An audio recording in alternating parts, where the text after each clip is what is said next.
Ya Wahhabu ya Ghani, qala al-muallif rahimahullahu ta'ala wa nafa'ana bihi wa bi'ulumihi fid dharain amin. Rabbi yassir wa la tu'assir wa tammim bil khair wa la haula wa la quwwata illa billahil aliyyil azim.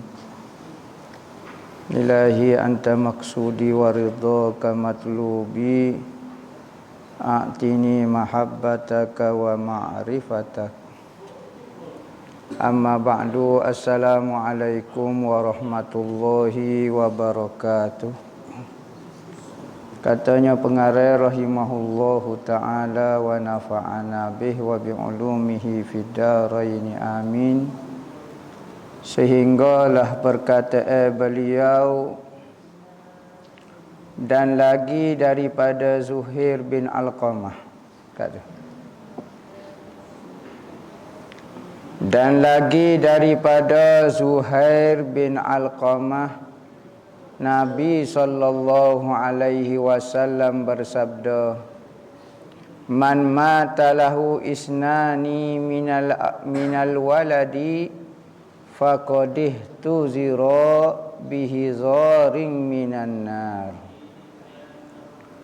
Maksudnya, sesiapa yang kematian dua orang anak yang kecil, sesungguhnya ia terteguh oleh sesuatu teguhan yang meneguhkannya daripada api neraka.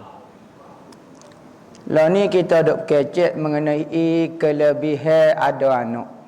Kita kecek kelebihan ada anak. Maka ada anak ini muncul apabila seorang itu berkahwin. Kalau orang tak menikah, macam mana nak ada anak? Maka kelebihan berkahwin antaranya kelebihan ada anak. Maka ada anak ni kelebihan ada dua. Pertama, kalau anak tu hidup, ada kelebihan dia. Kalau anak tu mati, ada kelebihan dia juga. Maka hak ni kita dok kecek bab kelebihan kalau anak tu mati. Mati seorang, mati dua orang, mati tiga orang, sahabat tanya. Maka hak ni hadis kata mati dua orang. Hak sebelum ni mati tiga orang. Ada mati seorang. Sahabat kata segar hangpa nak tanya. Maka kelebihan berlaku. Kalau anak tu mati pun kelebihan bagi ibu bapa dia, kalau dia hidup pun kelebihan bagi ibu bapa dia. Maka anak ini adalah sebab kita berkahwin. Seorang itu nikah antara sebab dia nak melahirkan zuriat keturunan baka dia. Baka orang Kelantan ni kena teruskan sampai hari kiamat. Maka orang Kelantan tu buat lelaki dan perempuan. Laki dan perempuan antara hikmah kenapa setiap bangsa, setiap suku, setiap kampung, setiap daerah tu buat ada belaka. Tino sore jatuh, tino jatuh, tino jatuh. Supaya lahir generasi bangsa dia. Orang Arab ada tino jatuh. Orang Melayu ada tino jatuh. Orang putih ada tino jatuh. Semua ada tino jatuh supaya lahir generasi popok dia. Tu kelebihan dia. Sebab tu setengah ulama kata makruh kita nikah lain keturunan, lain bangsa. Sebab apa? Kerana menyebabkan percampuran adat yang tak boleh nak masuk. Nikah dengan orang Amerika, Amerika kehidupan dia lain. Kita makan nasi dengan bodoh, dia makan spaghetti, sudah lalu. Tak reti. Hak ni kena masuk suku pula. Hak ni kena makan suku. Hak ni bang bodoh pening palah lalu. Kehidupan dia lagu lain. Dia high taste. Oh, jangan cara pakaian. Kain plekat kat dada tak minat dia kain plekat. Jadi payah kehidupan lagu tu. Maka orang Kelantan sama dengan orang Kelantan. Molek dah tu buat. Tetapi ada orang kata nikah campur ni melahirkan generasi yang pintar. Macam-macam lah. Jadi ada kelebihan juga. Masing-masing ada hujah. Cuma pipik sama pipik, enggan sama enggan. Lagu tu lah. Nabi kata siapa dia yang kematian dua orang. Siapa dia yang kematian dua orang anak, maka ia merupakan penyebab kepada menghalang dia daripada masuk neraka. Kalau dia sabar. Yakni apabila kita kehilangan anak, maka kita bersabar dengan hak Tuhan ambil tu, maka Allah Ta'ala buat ujian tu menjadi penyebab kepada penghalang kepada api neraka. Dan tersebut di dalam sebuah khabar hadis bahawa sekalian kanak-kanak orang Islam itu berhimpun di padang mauquf pada hari kiamat, maka Allah Ta'ala berfirman kepada malaikatnya bahawa pergilah sekalian kanak-kanak itu masuk ke syurga. Maka malaikat khazanah berkata kepada sekalian kanak-kanak itu, marhaban bi bazairil muslimin. Maksudnya selamat datang sekalian anak cucu orang Islam. Masuklah, tiada ada hisab bagi kamu.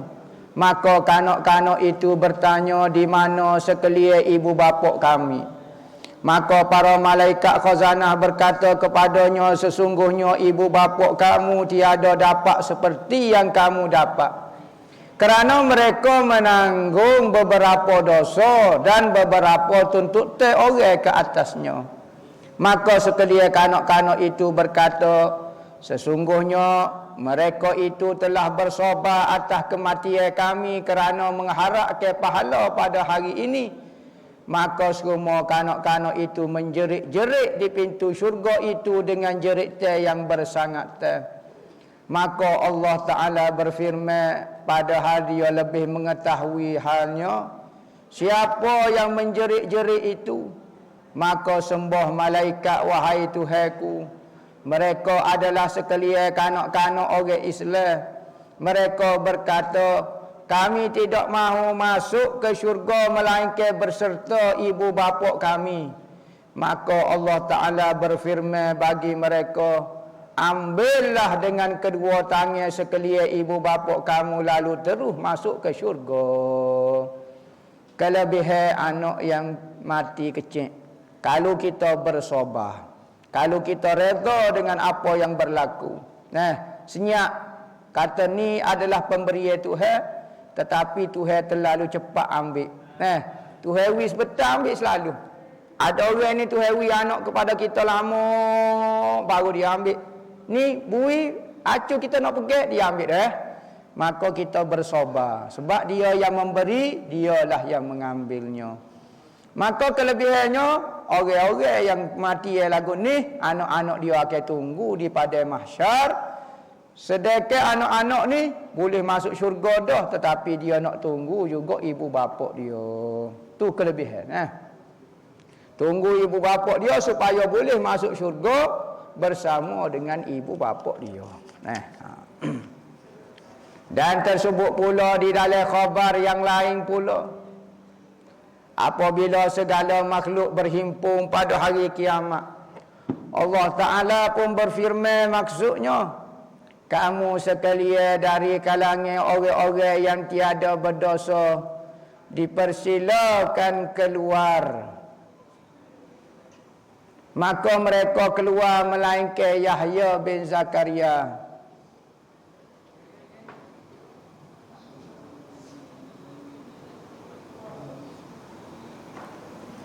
Salawatullah ke atas kedua-duanya, Nabi kita Muhammad sallallahu alaihi wasallam dan kanak-kanak orang Islam.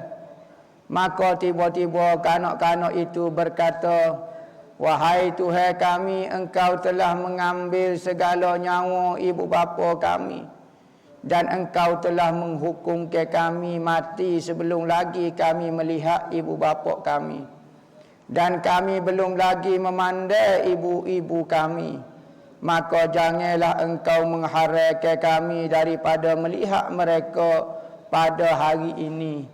Maka Allah Ta'ala berfirman, maksudnya tuntuklah sekalian ibu bapa kamu dan masukkanlahnya ke dalam syurga. Maka sekalian kanak-kanak itu masuk ke dalam pertengahan saf barisan bagi mencari sekalian, maknanya celah-celah lah, celah-celah orang bagi mencari sekalian ibu bapa mereka, maka mereka mengambil bapa-bapa mereka dengan tangan mereka yang kanan dan ibu-ibu mereka dengan tangannya yang kiri, kemudian memasukkan mereka ke dalam syurga.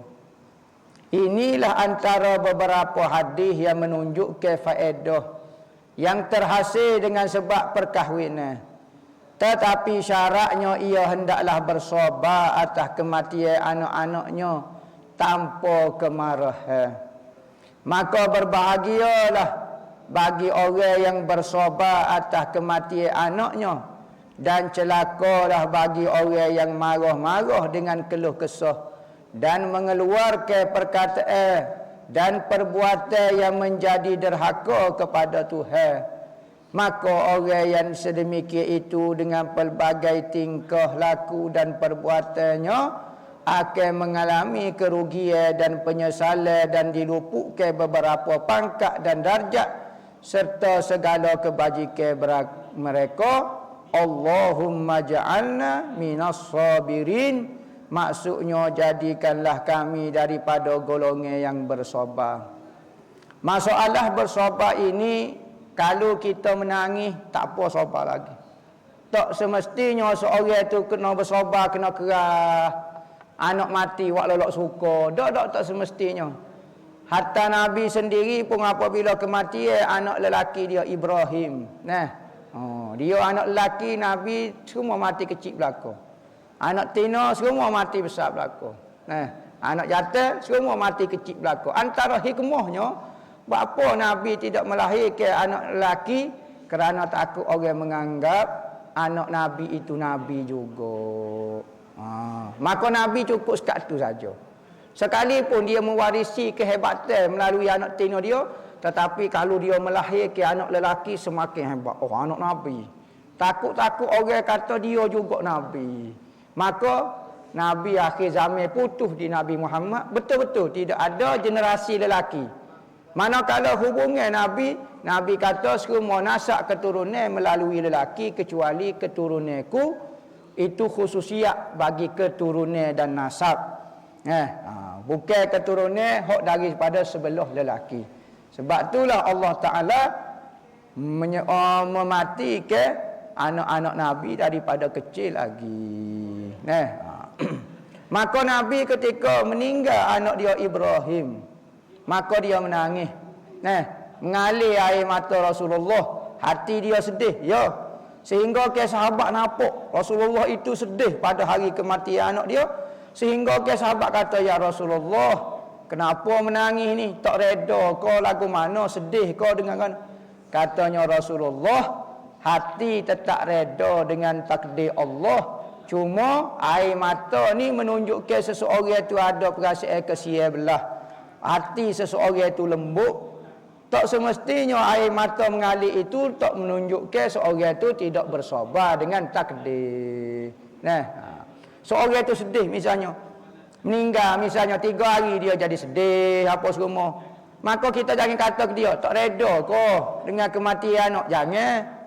Tu perangai dia, standard dia dah. Hak penting di mulut dia, di perbuatan dia tak ada benda yang menunjukkan dia tidak puas hati dengan Tuhan. Jangan dia mengeluarkan kata-kata penyesalan. Jangan dia mengeluarkan kata-kata yang tidak puas hati dengan Tuhan. Katanya Nabi Muhammad, air mata mengalir tak apa, mulut tetap berkata benda-benda yang benar. Tetap mengatakan benda-benda yang Allah Ta'ala tidak marah. Faedah yang kedua, faedah daripada berkahwin. Apa faedah kita menikah ni? Kenapa disyariatkan menikah? Faedah yang kedua, pertama untuk mendapatkan anak. Tak ada orang menikah. Dia mau menikah untuk apa dia? Saja untuk tempat tidur, amat takut atu. Tak boleh. Mesti kena nak dapat anak juga tujuannya. Maka siapa dia yang niat ketika berkahwin nak dapat anak, tu niat yang baik. Tu niat yang baik. Masuk dalam kategori niat yang baik adalah niat apabila berkahwin nak meramaikan zuriat. Tu masuk dalam kategori niat yang baik. Kedua, faedah kelebihan berkahwin ini memecahkan syahwat dan nafsu. Manusia ni nafsu dia ada banyak jenis. Nafsu makan nasi, nafsu buah, nafsu orang perempuan. Maka nafsu orang perempuan ni tak pecah kecuali dengan perempuan. Tak sedap zikir dah, sedap nipu lah. Peganglah sebab sama mana pun buat lah gerub. Ngatiklah setara mana semaya khusyuk kerja mata apa. Nafsu nikah ni dia tak akan pecah situ. Dia kena pecah tepat dia. Dan Allah Ta'ala agama mengajar ada saluran dia. Nafsu kita boleh kita lepas, tapi ada saluran dia. Saluran dia halal dan dapat pahala pula. Tu sahaja cara nak memecahkan nafsu. Tak boleh enggak lain. Maka nak memecahkan nafsu ni ada siapa peringkat manusia lelaki dan perempuan, nafsu dia berubah dah. Umur setahun tak ada nafsu ni. Tak ada nafsu nak betina dah. Umur setahun kelinya ada. Ngita nak darah orang. Nasabah. Umur setahun tak ada. 2 tahun tak ada. 3 tahun tak ada. 5 tahun tak ada. 10 tahun tak ada lagi. 11 tahun tak ada lagi. 12 tahun, 15 tahun. Mungkin ada sikit-sikit. 15 tahun ke usia balik dah. 19 tahun, 17 tahun. Sweet 70. Nampak? Sweet 70. Nampak? Tanya umur 17 tahun. Mula nak jadi gelinya. Kadang-kadang suka ke perempuan lagu tu ya. Suka ke perempuan, suka berkahwin dengan perempuan. Ya satu peringkat dia jadi muka lain. Kita berkahwin dengan perempuan, kita akan tengok keindahan dia. Pula. Semua peringkat manusia akan lalui lagu tu. Kecuali orang tu yang jaga kepada dia, dia buat benda halal daripada awal lagi. Sebab tu ulama-ulama salah dulu, apabila lelaki nak kepada perempuan, apa maksud nak kepada perempuan? Bukan nak berkahwin saja, nak setubuh. Mula sebut mudah kita nak sebut, lelaki tu nak setubuh dah perempuan tu, nak menikmati tubuh perempuan tu. Ya ada satu peringkat dia lagu tu, nafsu tu mari dengan sendiri. Memang Tuhan buat lagu tu. Maka apabila siapa usia lagu tu, ulama-ulama salah dulu win nikah lalu. Umur 15, umur 17. Kita sebut dah dalam kitab-kitab sebut kata umur 12 sunat nikah. Ada riwayat kata umur 15. Umur 17 sunat muakkad. Kita 27. 30. Bukan sunat muakkad dah. Makruh muakkad dah kita. Wah kita ni. Nah, duk cari gapo dia tak tahu. Dalam kehidupan kita. Nafsu tu ada, tak sedap menipu. Sebeh tu seketika boleh pahala. Tapi nafsu tu apa kita lewat-lewat ke benda lagu ni. Nah, nak mengorbankan habis ngaji dululah. Kok university, saing tak apa, nikah mah tak benar. Saing boleh. Saing tak apa. Wagi harok kafe tak apa. Wagi pub tak apa. Nikah tak benar lagi, sudah ngaji dulu. Hok ngaji kalau lupa pakai skirt dah. Nah, depan rumah duduk gua musel ya tuan. Nah, bukan kata orang gua musel dak agak. Akak tangan sikit kau gua musel.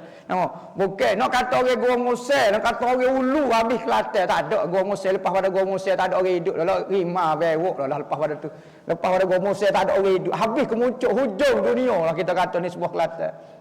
Apabila lagu tu duduk kapur muka main pakai baju kurung, pakai apa dia? Duduk kala lupa.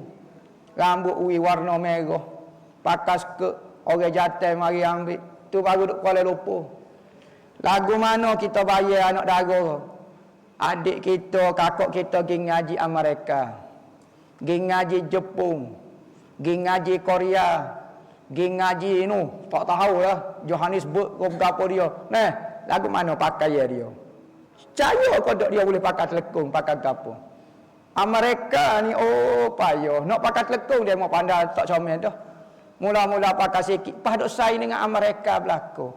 Lepas tu ambil bahagian doktor. Ambil bahagian goni. Benda-benda Allah Rabbi. Lagu mana. Duduk dalam dewan kuliah tu. Sana macam-macam. Kalau dengar cerita agak, ya Allah, ya Rabbi. Kena saing dengan orang jatuh. Dah. Pas lagu mana nak jaga agama. Nafsu duduk tengah lagu tu. Masalah buat kita.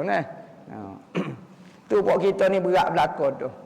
Orang dulu maksiat. Seluruh anggota tak pernah buat maksiat. Hatta kemaluan dia tak pernah buat maksiat. Apabila kemaluan dia buat maksiat, dia pun ambil lalu cara halal selalu. Tak ada hak haram. Sebab tu ulama salah dulu sangat mementingkan perkahwinan di usia yang muda. Kita lah ni usia muda, kita kata anak kita gelenyar. Gelenyar apa? Waktu dia dah. Tuhan ke letak ke nafsu di tubuh dia. Nak kepada perempuan. Bukan gelenyar. Waktu dia dah. Maka cari perempuan yang soleh-solehah, yang layak jadi ibu, bui selalu. Boleh cara halal. Tak ada pernah buat maksiat. Ni. Dia telajak, dia gapo dulu. Tu nak memecahkan syahwat. Tu jual dalam berkahwin nak memecahkan nafsu supaya nafsu ketika duk gelora. Nafsu ni dalam bahasa Arab dipanggil sauron. Bapa dipanggil nafsu, gelojok nafsu, gelojok dia panggil. Dia macam cukur. Biasa tengok ada orang buat cukur, airnya air tuak. Masa dia nak jadi cukur tu dia gelegok. Oh, dia gelegok. Dia gelegok dia jadi tengah gila tu dia panggil tuak co. Orang tua dulu kalau minum masa tu juga balik tak tahu di mana. Maka tuak tengah mabuk, tengah sauron dia panggil, tengah naik gelogok ni, dia panggil sauron. Maka nafsu juga, gelojok nafsu dalam bahasa Arab dipanggil sauron. Sauron ni benda yang kita apabila dia mari tak boleh nak tahan, tu dipanggil sauron. Dalam bahasa Arab. Sebab tu lembu, bapak lembu dipanggil saurun dalam bahasa Arab. Ada ulama dipanggil Sufyanus Sauri. Bapa Sufyan, bapa lembu. Bapa yang jual lembu dak. Kerana apabila dia masuk dalam kawasan ulama, kalau dia kecek tak ada orang boleh tepih hujah dia. Mari supaya seekor lembu jatuh hujah dia. Tak tahu nak tepih. Kehebatan dia dalam ilmu sehingga diberi gelar Sufyanus Sauri. Maka saurun ni juga ulama guna kepada nafsu. Kerana apabila dia mari, sudah perlu selalu kita nyasar. Nyasar selalu. Tu sauron dia mari. Maka kalau orang tak nikah nak pecah lagu mana? Maka dia tak boleh, dia kena waktu ubik. Kalau tak waktu ubik, dia jadi nyasar lalu. Dia panggil orang tua panggil sebuk. Sebuk air atas kepala. Nampak? Dia jadi kecek nyasar, tak tahu alik ilir, alik jatuh. Makan nasi pun curah kot lain lah. Menjadi kaya. Orang kecek pun jadi tak faham lah mana. Jadi tak boleh nak fokus. Jalan dah tu. Jalan belakang dah tu tak sedap kaya atas sahur. Bukan dia tengah fana tu. Dia tengah saurun dipanggil. Dia telah lembu jatuh. Maka secara saja. Sebab tu Nabi kata apabila kamu melihat perempuan yang comel, maka terlekat di hatimu keindahan perempuan tu. Jadi mari, comelnya dia. Maka cepat-cepatlah kamu pergi cari isteri kamu dan buai nafsu tu dengan isteri tu. Tu dipanggil secara saja nak memecahkan syahwat. Tak ada cocok obat hospital yang buat tengah naik nafsu. Pergi hospital cocok weh. Hamba biar turun nafsu. Tak boleh. Tak ada. Cocoklah lagu mana. Nampak silap tengok Messi tu jadi masa. Messi tu pula kena pula. Bukan kata jago Messi tu pula tu kena. Jadi antara faedahnya berkahwin nak memecahkan nafsu syahwat. Dia kata dengan sebab berkahwin itu dapat memecahkan syahwat, iaitu menghilangkan syahwat kepada perempuan yang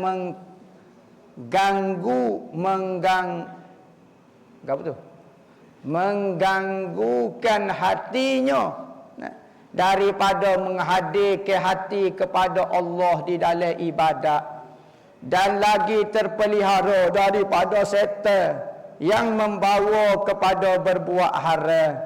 Kerana inilah Nabi sallallahu alaihi wasallam bersabda, man tazawwaja faqadistakmala nisfa dinihi falyattaqillaha fi syatril akhir.